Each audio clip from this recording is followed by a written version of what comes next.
This weekend is Jerusalem Day in Israel. As Shabbat closes, celebrations will begin. Israel is also heading to its second elections of 2019. It's too early to tell exactly what will come of this, but as events are moving at an alarming pace today, we expect it could well bring something interesting. Things we might watch for is the bringing about of a peace in Israel that the world might say is unjust. Maybe dealing with the Palestinian problem in a frowned-upon way, such as incentivized immigration, annexation of Judea and Samaria, that kind of thing. We know from the prophecies of the Bible that the establishment of peace in Israel will happen right before Armageddon, and it seems to even be a trigger for Armageddon to happen. You can think of events in the world today a bit like when Israel was marching around Jericho. They marched around one time every day until the last day, the seventh day, and they marched around the walls 7 times. Events picked up the pace at the end.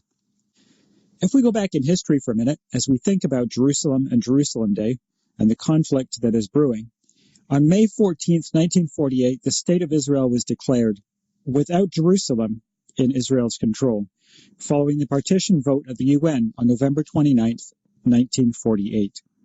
After the UN vote, attacks from the Palestinian Arabs began, and after the state was declared, a ring of Arab nations declared war, calling to push the Jews into the sea. Jerusalem was divided and stayed that way until after 1967. During the war, Jews were ethnically cleansed from the Jordanian eastern side. Above is a before and after of the Jewish quarter. You can see the rampant destruction that they had suffered.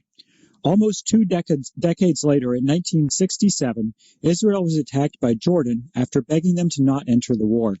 The resulting battles left Jerusalem and the Temple Mount in Israel's hands. Here's a picture of paratroopers with Rabbi Shlomo Goren at the western wall of the Temple Mount, June 1967, shortly after they had liberated it from the Jordanian armies. Today, the conflict has many fronts. One of them is, strangely enough, archaeological. If it can be shown that the Bible is historically inaccurate, and discoveries that prove it can be hidden, it bolsters the positions of the liberal left and the Palestinians. The Palestinians claim that there never was a Jewish temple on the Temple Mount. Because it proves the historical accuracy of the Bible, Jerusalem archaeology is undermined on every side to try not to prove the Bible or that Israel belongs in her land. Part of this attack was carried out at UNESCO. Here's a part of the resolution that was passed. It says, UNESCO deeply deplores the failure of Israel, the occupying power, to cease the persistent excavations and works in East Jerusalem, particularly in and around the Old City, and reiterates its request to Israel, the occupying power, to prohibit all such works in conformity with its obligations under the provisions of the relevant UNESCO conventions, resolutions, and decisions. This was in 2016, and that is a section from a resolution that was passed that is widely considered to deny connection between the Temple Mount and Judaism. The Jerusalem Post says UNESCO votes no connection between Temple Mount and Judaism. Times of Israel points out on Independence Day, UNESCO okays resolution denying Israeli claims to Jerusalem, and others see that this attack on the Jewish connection to Jerusalem also affects Christians as well. Although it doesn't explicitly say in the resolution that there is no connection, because of the language that was used, it's widely seen as a denial of that connection, using consistently Arab terms for the Temple Mount, the Western Wall, and other things.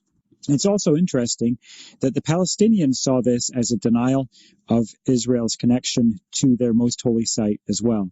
Al Jazeera says, in 2016, UNESCO voted on a resolution which denied any Jewish connection to Jerusalem's Al-Aqsa Mosque and Al-Barak Western Wall. The proposal was put forth by a collection of MENA states and passed by a 24-member state majority. The resolution recognized the sanctity of the wider city of Jerusalem to the 3 Arab Abrahamic faiths, Judaism, Christianity, and Islam, but stressed that the Al-Aqsa Mosque and its courtyards are only sacred to Muslims. This was from the Palestine Chronicle. This clearly flies in the face of all facts that can be observed. In his book, The Quest for Historical Israel, the author Israel Finkelstein from the Tel Aviv University boldly claims that archaeology is one of the only real-time witnesses to events described in the biblical text, particularly to those relating to the formative phases of early Israelite history. The interesting thing about this is that the Tel Aviv University and this individual, Israel Finkelstein, are notorious for denying the connection of various things to the Bible, various archaeological finds. So for him to admit that this is actually the case is quite significant. One such find that has been made that's very difficult to deny or naysay is the House of David inscription. Because of this find, the debate has traveled on from being about was there a King David at all, but rather how great of a power was his kingdom. This is empirical evidence of one of the most prominent Bible characters, and it's written by Hazael, king of Syria. It reads as follows: "My father went up," and then there's some missing. "He fought at," and some more missing. "And my father lay down. He went to his ancestors, and the king of Israel entered previously in my father's land. Hadad made me king, and Hadad went in front of me, and I departed from the sevens of my kingdom, and I slew 70 kings who harnessed thousands of chariots and thousands of horsemen or horses. I killed Joram son of Ahab, king of Israel, and I killed Ahaziah son of Jehoram, king of the house of David." That is the very significant line, because if there was a house of David, clearly there must have been an original David. And so it goes on. This is interesting for two reasons. One is because of the mention of the house of David, and also it shows the accuracy of the biblical record. Here's a quote from 2 Kings chapter 8 and verse 10. It says, "And Elisha said unto him," says Hazael, "Go and say unto him, Thou mayest certainly recover. Howbeit, the Lord hath showed me that he shall surely die. And he settled his countenance steadfastly until he was ashamed. And the man of God wept. And Hazael said, Why weepeth my Lord? And he answered, Because I know the evil that thou wilt do unto the children of Israel. Their strongholds wilt thou set on fire, and the young men wilt thou slay with the sword, and wilt dash their children, and rip up their women with child." So this was stated before the event, and then we find this record by Hazael of the attacks that he made in this very manner. There's also some very interesting things that have been found in the City of David excavations recently. This area is just adjacent to the Temple Mount, and it's outside of what are widely considered the Old City walls.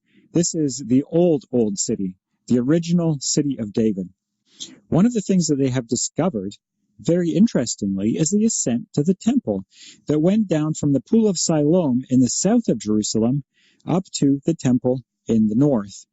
If we flip back to our previous little picture here, the yellow dot furthest to the bottom of the picture is where the Pool of Siloam was, and at the very top, extending off the top of the picture, is where the Temple Mount is. So people would purify themselves in the Pool of Siloam at the bottom and need to make their way up to the temple at the other end of Jerusalem.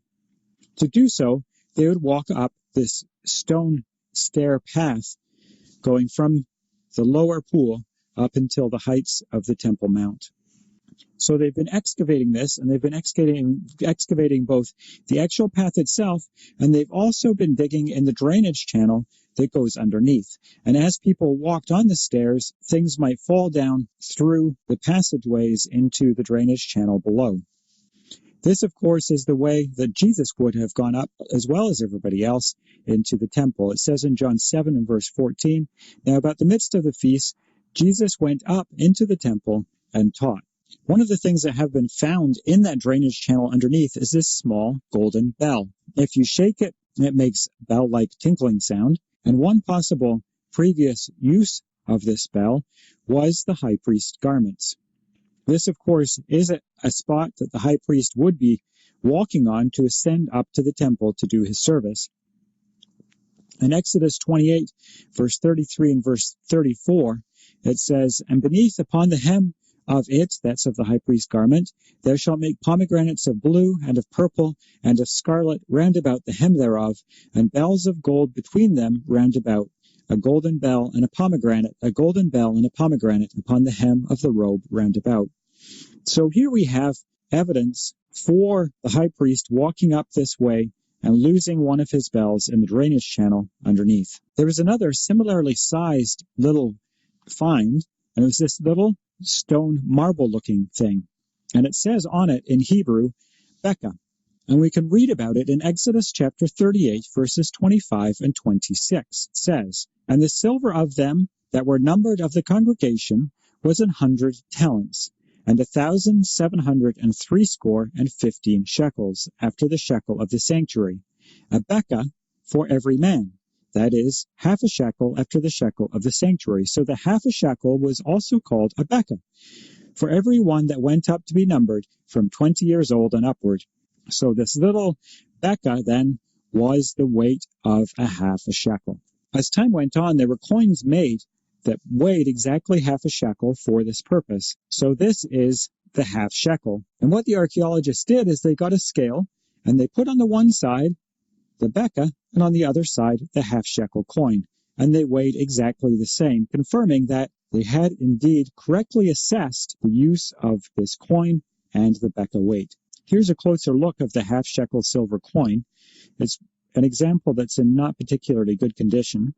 But based on this and other coins that they have found that are the same, they know the one side says Holy Jerusalem and the other side says half shekel.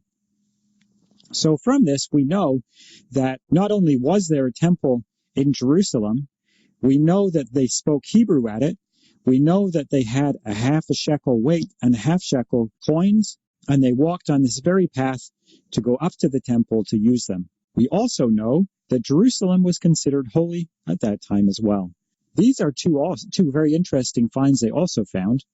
It's the bullae of Hezekiah and Isaiah. They were found in the same room, just nearly approximately 3 meters apart. And those two men are mentioned together in the Bible a number of times in the same verse, Hezekiah and the prophet Isaiah. So once again, the Bible is confirmed that there was actually a Hezekiah and an Isaiah the prophet who were working together in Jerusalem before its destruction. Another thing that emphasizes the Jewish connection to Jerusalem is this trumpeting stone. This is one of the stones that was part of the outside wall on the Temple Mount, where somebody would stand to blow the trumpet.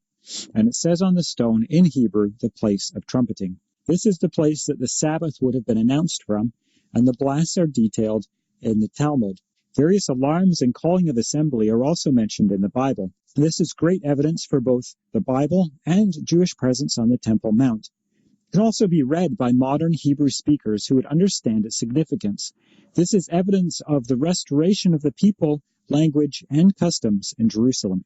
Numbers 10, 2-4 says, "Make thee 2 trumpets of silver, of a whole piece shalt thou make them, that thou mayest use them for the calling of the assembly, and for the journeying of the camps." And so it goes on. So it was necessary for them to have a prominent place where everybody could hear the trumpet being blown. And where, of course, would that be in Jerusalem? At the top of the side of the temple, where everybody would be able to see and hear. There are many other interesting and significant finds that we don't have to have the time to go into today.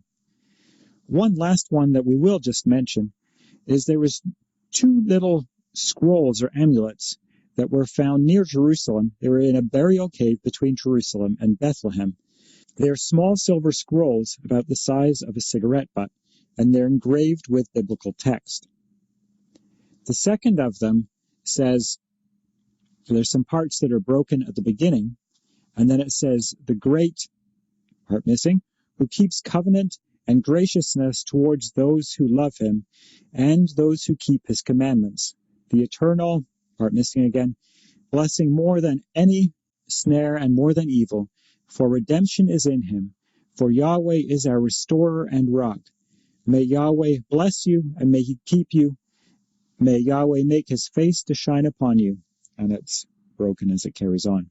That end, of course, is the priestly blessing that's mentioned in the Bible. But what this is it's a prophecy. It's a prophecy that's coming true today as it was discovered. God is keeping his covenant. He is restoring his people and redeeming them. And UNESCO and any others that would like to cannot stop the restoration and redemption of Israel that's coming to pass before our very eyes. This has been Tim Billington with you in another edition of the Bible in the News. Please join us again next week for another edition, God willing.